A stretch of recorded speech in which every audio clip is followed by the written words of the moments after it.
Com a minha esposa, ela que sempre leva, ela que sempre me levava para a igreja, ela que sempre dava um incentivo. Ela parou de ir, também não vou mais não. Até porque nós somos um casal, né, irmão? A gente precisa andar junto, né? Temos que andar junto, né? Vamos andar junto como casal, mas não no erro. Então eu, como cônjuge, eu preciso ter sensibilidade e discernimento para poder identificar no meu cônjuge se tem alguma coisa que está indo para o lado errado, para que eu não possa ser cúmplice nisso. E eu tenho algo em mim que me dá sensibilidade, ou não? Eu tenho Ruach HaKodesh. Eu tenho o Espírito Santo que me dá sensibilidade. Você tem o Espírito Santo que te dá sensibilidade. E a sensibilidade é para ver, observar o teu cônjuge, talvez com um comportamento errado, mas não para você apontar o dedo e bater nele e dizer que você é mais espiritual, mas para trazer ele para junto e orar por ele, talvez orar até com ele, com o cônjuge. O ele aqui é cônjuge, não é o masculino, está incluído tanto homem quanto mulher, não é? E o que aconteceu com esse casal? Exatamente isso. Irmãos, eles viviam numa época, num período em que, no momento de maior pureza e poder da igreja,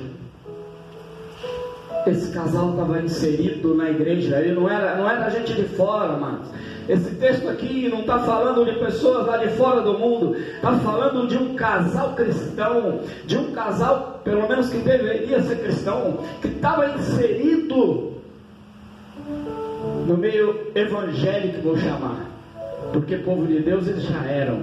Ananias e Safira eram judeus e vinham da descendência de Abraão e aprenderam a servir o Deus de Abraão desde pequeno. Ainda não tinham reconhecido Yeshua como um Mashiach, mas agora já tinham, e já estavam fazendo parte da igreja.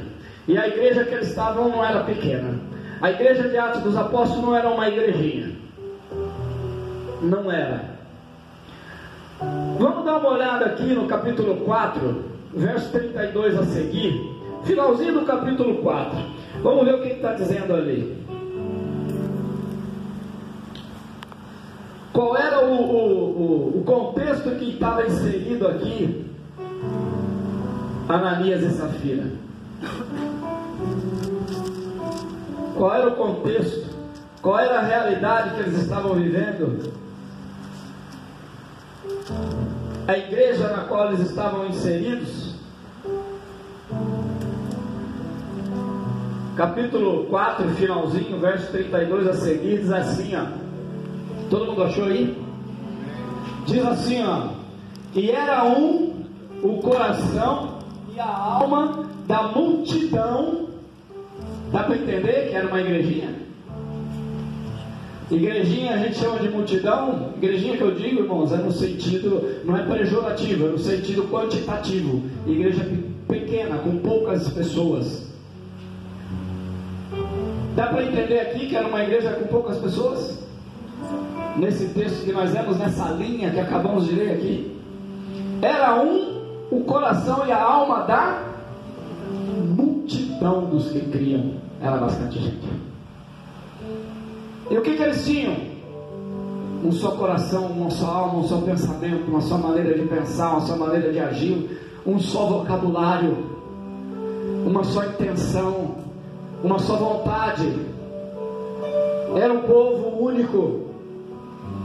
Igual quando o povo chegou no pé do Sinai, que saíram do Egito e pararam em Elim, e lá encontraram 12 fontes de águas e 70 palmeiras, e ali eles se alegraram e diziam: Deus está conosco. Aí saíram dali, chegaram em Refidim, e saíram de Refidim debaixo de contenda, de murmuração, de reclamação. Mas quando chegaram no pé do Sinai, o Êxodo 19 traz que eles chegaram como um só. E Deus operou milagres naquele lugar. Falou para santificar o povo. E como eles eram em um só, Deus desceu no cume da montanha do Sinai, e o monte fumegava, e o monte floria, e a voz de Deus ecoava, e muitos foram curados. Diz a tradição que muitos que saíram da terra do Egito com enfermidades terríveis foram curados naquele dia, por causa da presença de Yahvé, por causa da presença do Todo-Poderoso lá, porque o povo se reuniu naquele momento como a um só. E Deus deu as leis para o povo, porque eles estavam com coração e alma como um só. Veja bem o poder que tinha essa igreja, o coração e a alma dos que criam, e ninguém dizia que coisa alguma que possuía era sua própria. Todas as coisas eles eram como irmãos, ninguém dizia que o que possuía era seu. Você consegue imaginar isso? Porque vivenciar não dá. A igreja perdeu isso aqui. Perdeu lá em Atos dos Apóstolos. Hoje nós não conseguimos vivenciar mais isso. Nós estamos dentro de uma igreja e cada um de nós dizer que o que nós temos não é nosso. Não conseguimos mais vivenciar isso. Não dá para reproduzir isso aqui mais. Foi uma experiência única que essa igreja viveu. E esse casal estava inserido nisso. Estava dentro de um contexto maravilhoso desse, aonde não era uma pessoa que tinha esse pensamento, amados. Não era alguém diferenciado. Não era aquele irmãozinho que diz que é mais cheio do Espírito Santo que os outros, que sente mais a presença de Deus que todo mundo, que sabe mais Bíblia que Deus. Não era. Era todos tinham esse mesmo sentimento, todos. E não era um sentimento particular, era todos. Todos. Mas o texto é claro em dizer que era todos os que criam,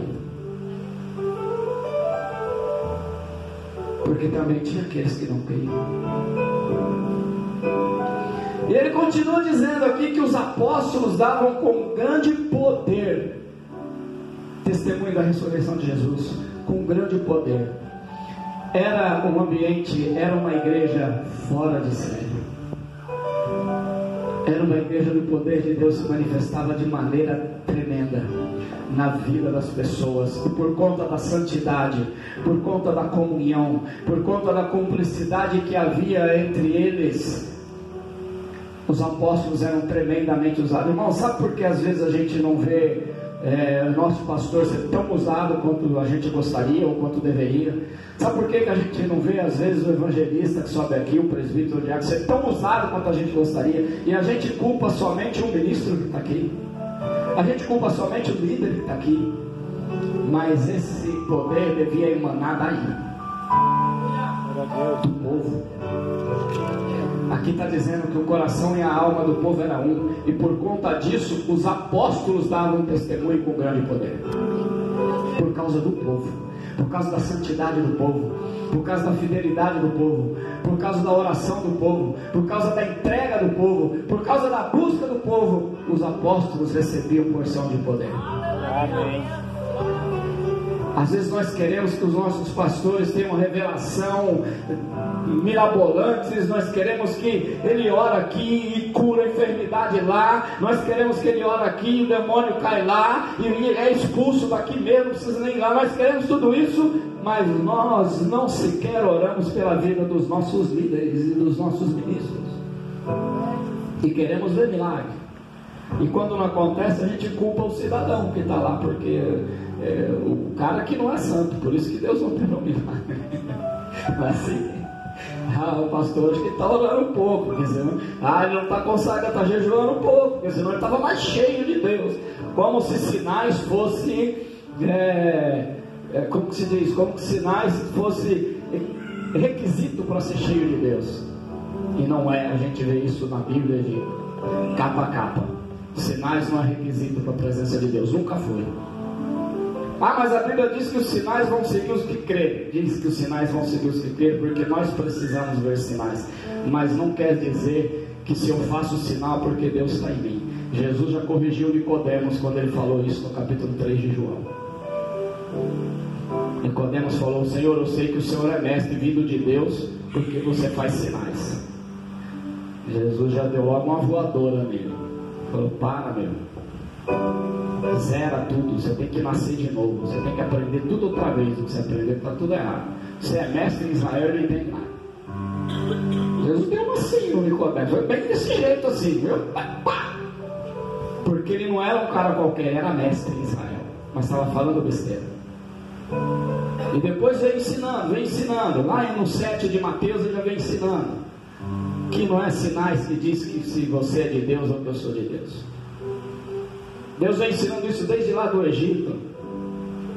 Moisés fez sinais na frente do faraó, os feiticeiros de faraó fizeram a mesma coisa. Peraí, Deus está com quem então, se todo mundo faz sinais? E Jesus vem falando: olha, cuidado, final dos tempos aí, os falsos vão realizar sinais e prodígios. Não é? Bíblia. Agora, o que aconteceu aqui? Esse pessoal, não se sabe muito sobre eles, não dá para falar muito sobre Ananias e Safira, não tem muita história, você não consegue encontrar muita informação a respeito desse casal. De que linhagem eles vinham, de que tribo eles eram, se eles eram pessoas de muitas posses ou não, nós não temos muita informação. Não dá para fazer uma exegese muito profunda desse texto, porque não tem muita informação a respeito desses dois. Porém, algumas coisas estão claras aqui para nós, e uma delas é o fato de que eles estavam inseridos numa igreja, e Ananias, ele tinha um sentimento ruim dentro do coração dele. Ele tinha um sentimento ruim, isso é explícito no texto, quando nós lemos o texto todo. Agora, esse camarada estava dentro da igreja. Por quê, amados? Porque assim como a igreja era lá, algumas coisas também são hoje. A igreja recebe todo tipo de pessoa e recebe com amor. A igreja abraça, não é? Tem pessoas que não conseguem ter convívio bom com a família por conta da postura que elas praticam. Não conseguem, não tem amizade, não tem amigos, não tem bom relacionamento na sociedade. E vem para a igreja, porque na igreja ela é amada. Vai lá para a geração da tribo de Levi, não vai para Efraim, não. Porque lá a Bíblia faz assim.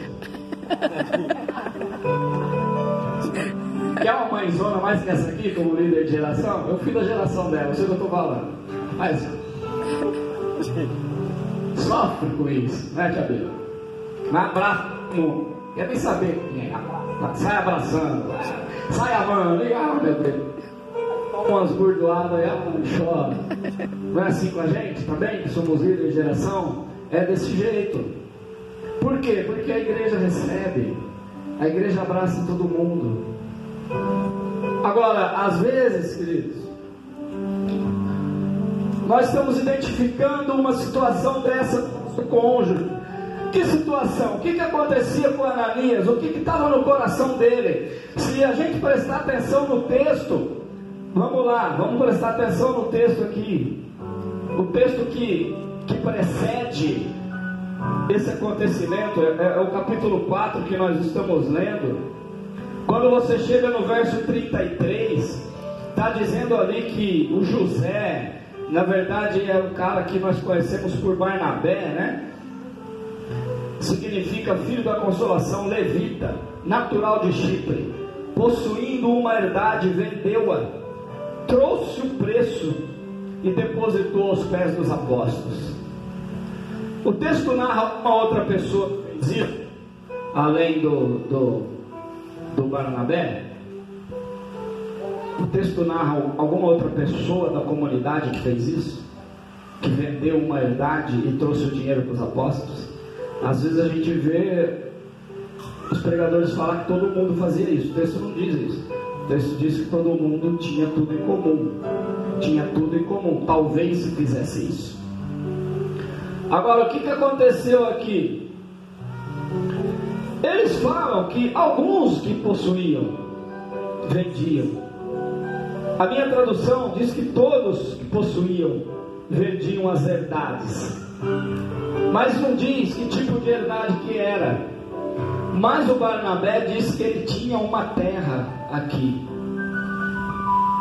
O Barnabé diz que tinha uma herdade e trouxe o preço e colocou lá. Por que será que os outros também fizeram igual, mas só ressaltou o Barnabé? Teve algo de especial na atitude do Barnabé. E aí o que aconteceu com Ananias e Safira? Eles estavam inseridos num lugar onde as pessoas faziam essas práticas aí. Eu tinha algo e eu vendia. Eu falei agora há pouco que não vendia, mas falei errado. Todo mundo vendia, na verdade. Todos vendiam o que tinham e trazia para lá. Aí esse camarada falou: poxa, eu não posso ficar de fora desse negócio. Por que ficar de fora? Qual era a intenção dele em não ficar de fora? Esse foi o grande problema do nosso irmão Ananias aqui. Algumas pessoas dizem que foi o fato de ele ter retido o dinheiro que levou ele à morte. Será que foi o fato de ele ter retido o dinheiro? Não foi, porque o Pedro falou para ele: por que você fez isso aí? Você podia ficar com o dinheiro, o negócio era teu, se você quisesse trazer, você trazia, se não quisesse não trazia, estava tudo certo. Ninguém ia criticar o cara por isso, ninguém ia julgar o cara por isso, ninguém, porque o que havia no coração daquele povo não era esse tipo de sentimento.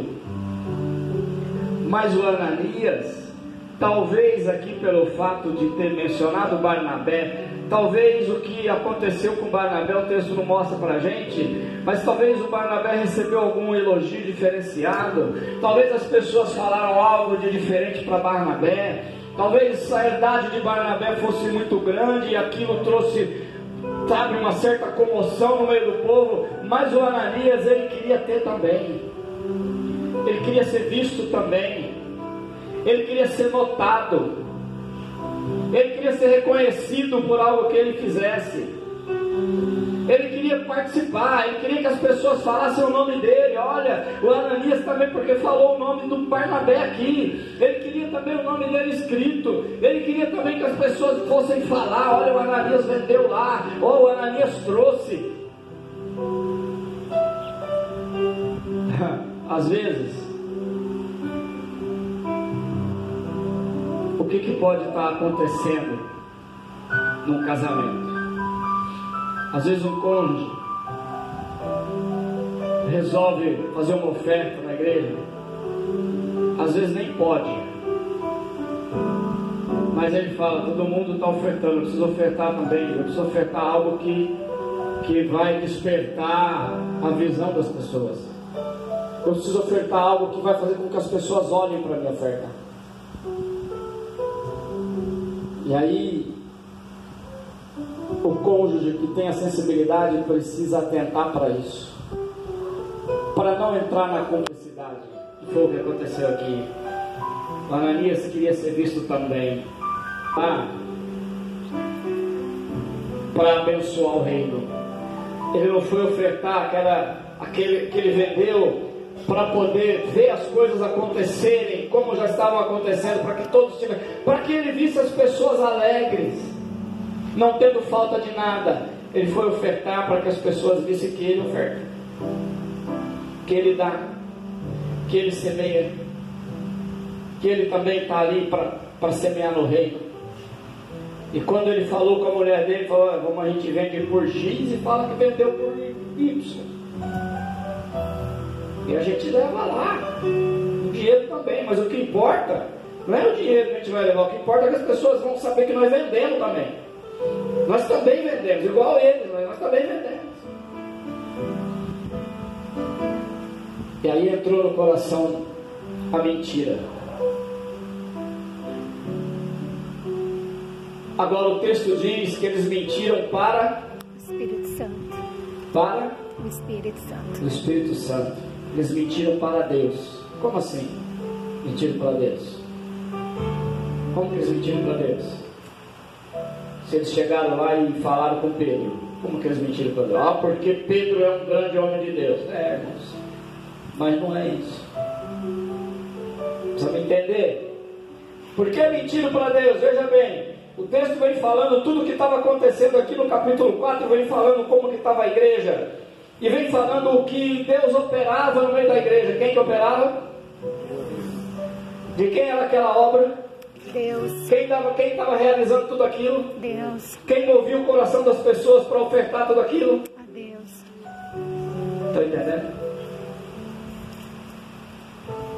E quem é que sabia do plano de Ananias? Qual era a única pessoa que sabia do plano de Ananias além da esposa dele? Sim. Só Deus conhece o teu coração, e o meu coração. Só Deus conhece. Por isso que quando eu armo um plano desse tipo, querendo fazer algo premeditado, para esconder da liderança, para esconder do pastor, para esconder da mãe, para esconder do pai, para esconder do esposo, para esconder da esposa, essa intenção que está dentro do meu coração, que minha esposa não vai saber, que meu esposo não vai saber, que meu pastor não vai saber, que meu líder não vai saber, Deus o sabe e já julgou por conta do que você colocou no coração. Qual era a intenção do Ananias com aquilo? Essa intenção só Deus conhecia. Ninguém mais sabia. Ele chegou lá, depositou o dinheiro lá e falou: vendi por esse preço aqui. Mentira, não vendeu. Só que ele já arquitetou isso lá atrás. Isso estava no coração dele lá atrás. Quem sabia disso? Quem sabia disso? Ninguém sabia. Mas Deus sabia. Então eles mentiram diretamente para Deus. Não foi porque eles falaram para o Pedro: ó, trouxemos isso aqui, não. Porque eles arquitetaram no coração. E o coração só Deus enxerga. O seu interior só Deus sabe o que foi maquinado lá. A gente não sabe. O seu cônjuge não sabe o que você maquina. Se alguma vez você maquina alguma coisa, né? O cônjuge não sabe. Agora, o que aconteceu? Essa mulher, ela podia ter livrado o marido dela da morte, e ela também. Se verdadeiramente ela fosse uma mulher cristã, se ela tivesse alicerçada em Cristo, ela poderia ter livrado ele da morte. No momento em que ele falou, ela poderia ter dito: isso não é de Deus, querido, mas eu sou o marido, eu estou mandando fazer assim. Você está mandando, eu vou fazer, não, você não é de Deus não.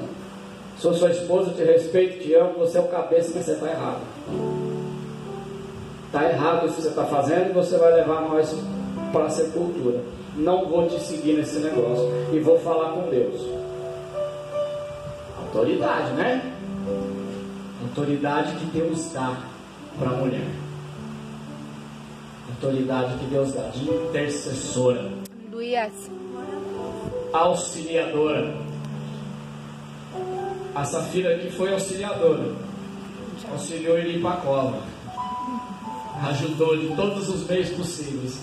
Não é esse tipo de auxílio que Deus deu para ela fazer. A mulher é auxiliadora. O texto original diz que é alguém que, como se estivesse de frente a ele. É o termo original.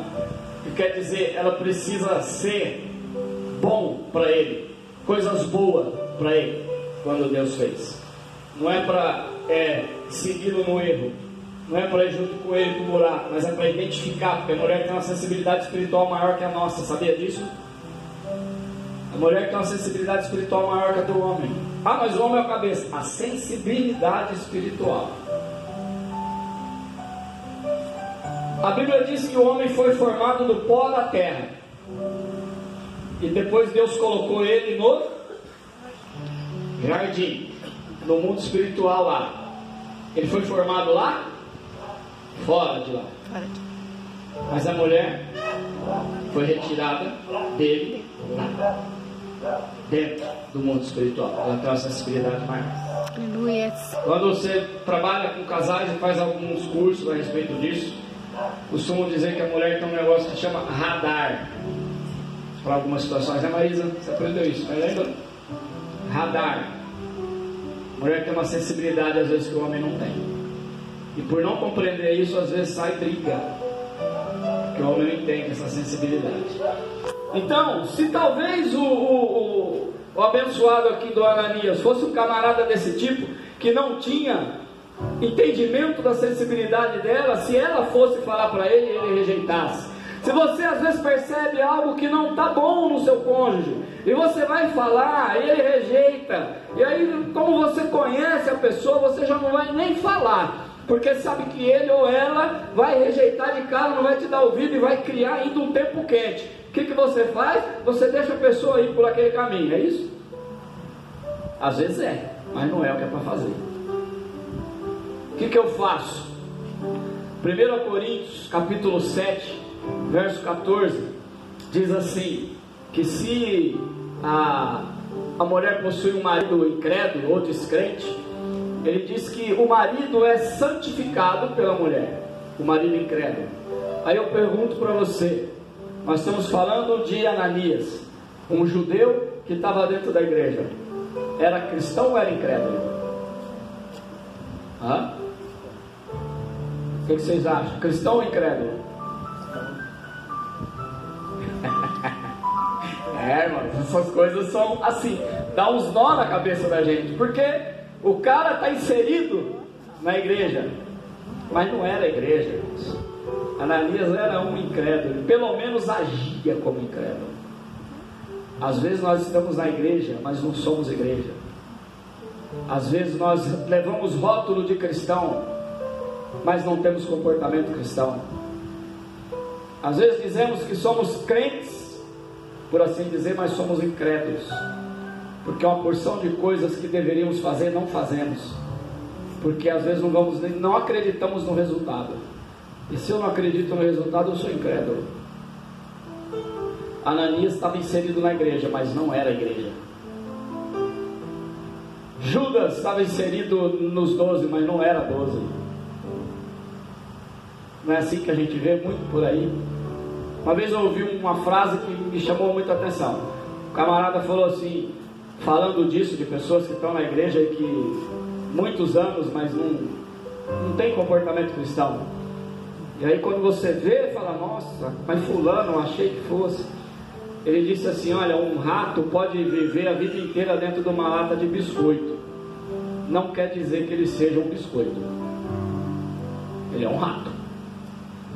Não vai ser biscoito nunca. Lembra que Jesus falou que no meio do trigo existe o joio?